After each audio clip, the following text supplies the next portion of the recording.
ตอนนี้ก็ฮอตทาดตุ่มพะวังเนาะอยู่กับผู้สาวLDBเด้อ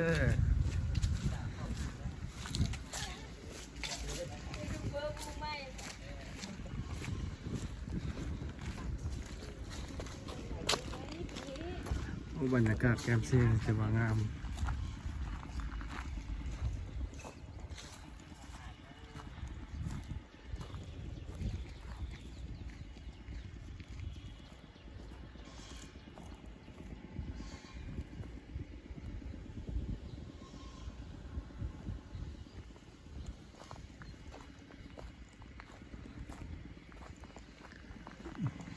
คือนี่ก็คือทาดตุ่มผักฟางอยู่บ้านนาวางใหญ่อยู่ที่เมืองหนองเบิกหนองบุกแข่งขมวน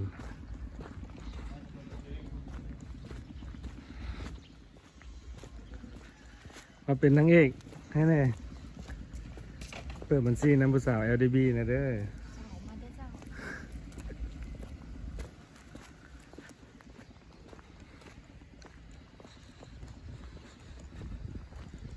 นี่ก็คือบรรยากาศรอบๆอ้อมๆของวัดตัวนี้จะเป็นชื่อสบายดีวัดพระธาตุตุ่มพะวังยินดีต้อนรับ